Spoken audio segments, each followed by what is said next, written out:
What's up, brother? Feeling soldier. Oh, man. I'm about to go in.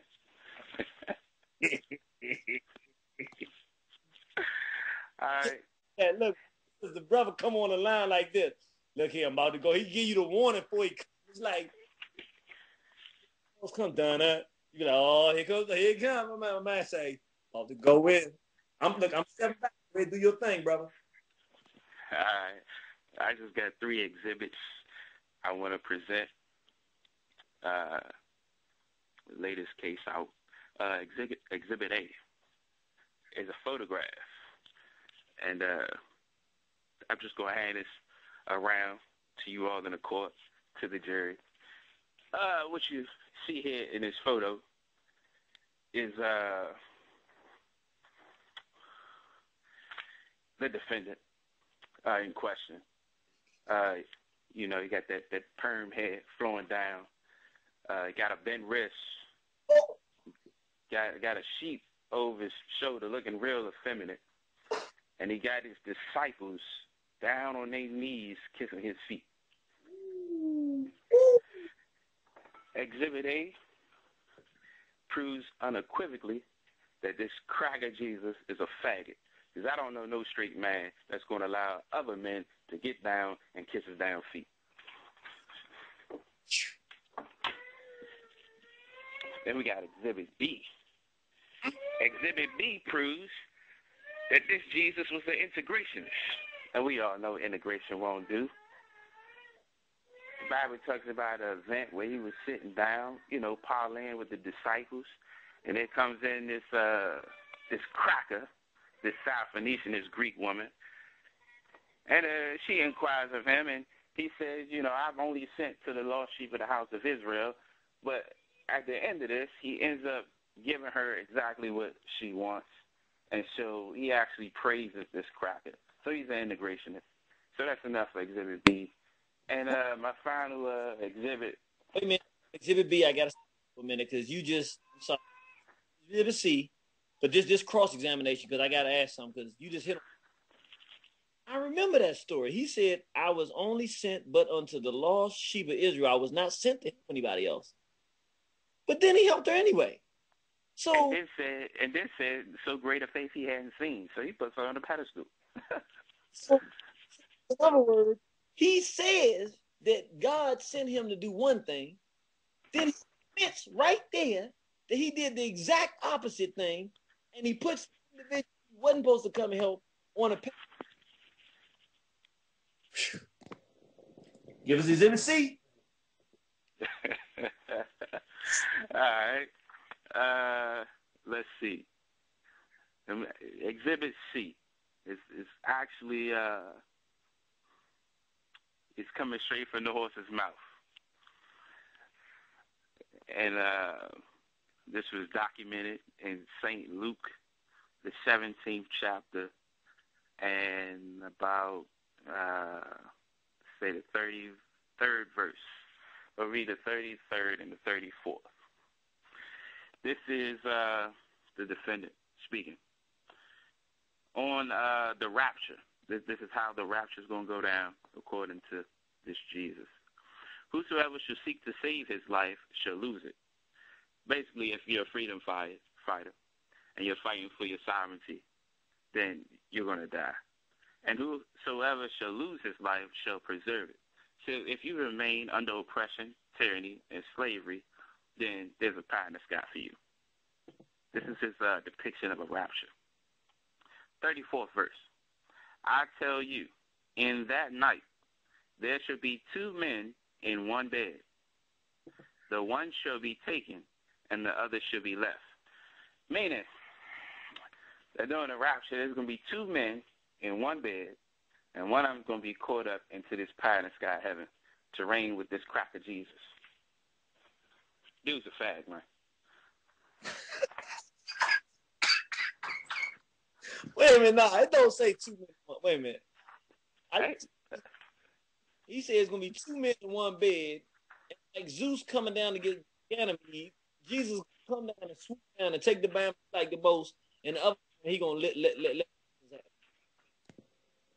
Yeah.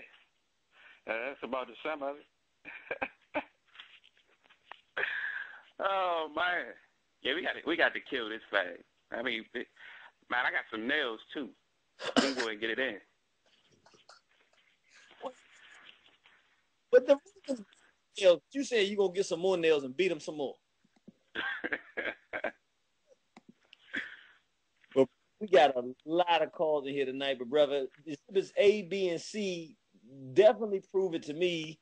But I gotta ask you the question for the record: is Jesus Christ martyr, or was he a murderer? It's a goddamn murderer. Mm. All right, you stay.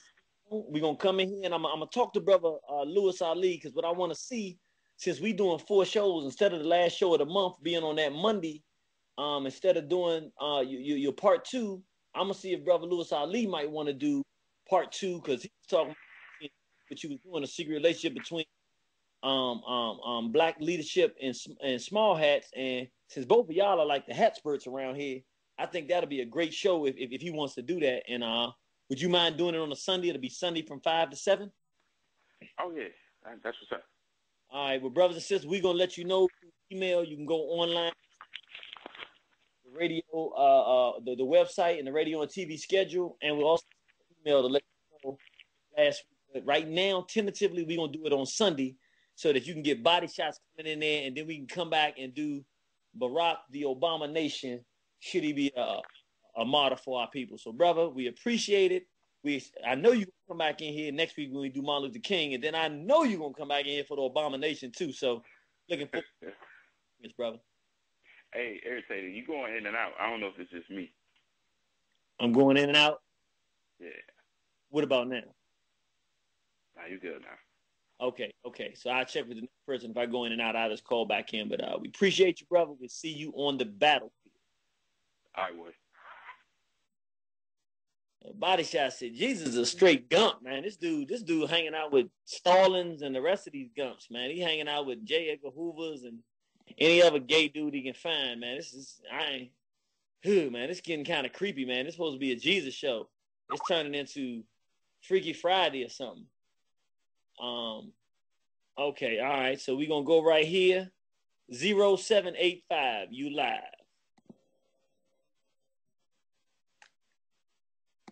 0785.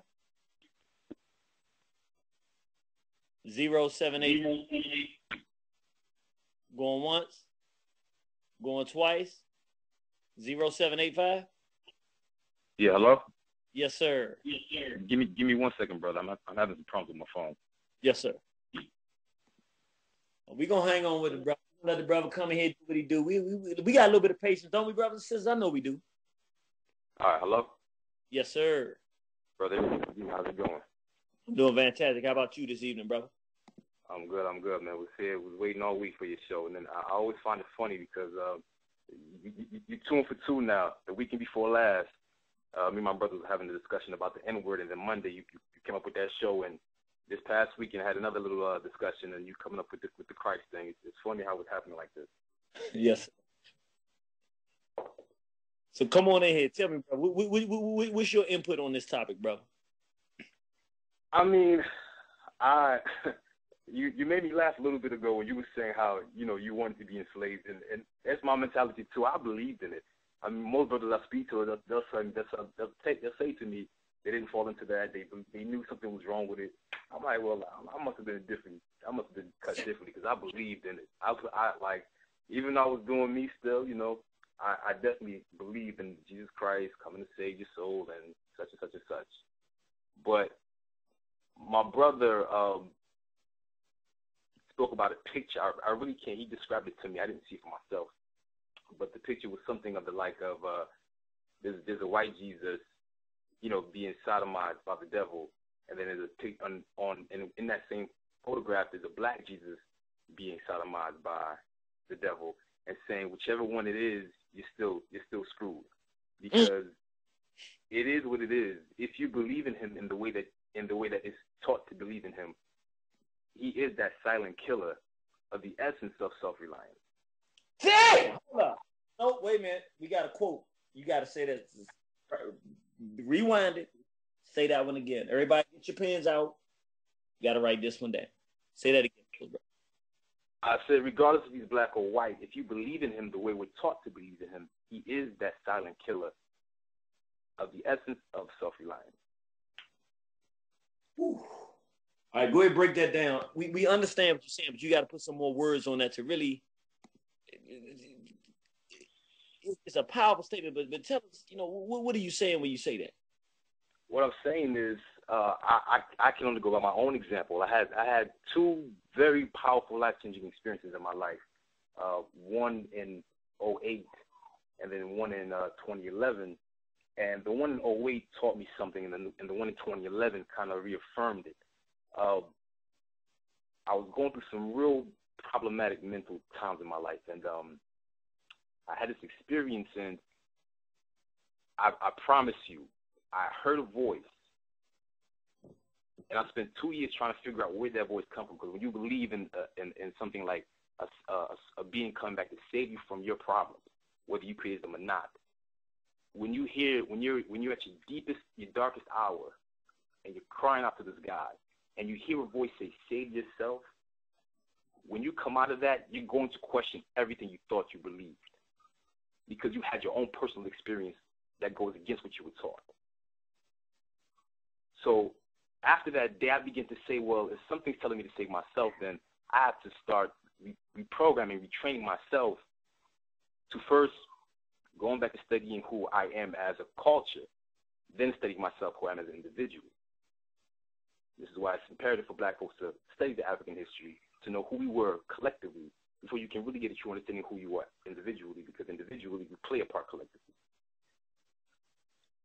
So to kind of wrap it up in a nutshell is, if you continue to believe in him as being your savior, any problem in any facet of life, you're never going to get to the root of it and fixing it, because you feel as if where you are, you're going to do your best, but the rest you're going to leave it to someone else. Mm. And if someone else is not coming, then you're doomed to be continually, perpetually in the same condition that you're in. It's been like this for 100 years. It's going to be 1,000 more years if we don't change it. Think about it. Well, brother, this ain't nothing but heavy hitters tonight. That's it, bro. I've noticed you've been calling in more frequently now and talking in, brother. We appreciate it because you always bring real. First of all, you real. You know what I'm saying? We can all tell when somebody real, just keeping it real and honest. And you bring some real. And I'm not just saying this. It's really, really good insight. I mean, it make me think. And I like when somebody say something to make me stop and say, whoa, I like that. And we appreciate your contribution, brother.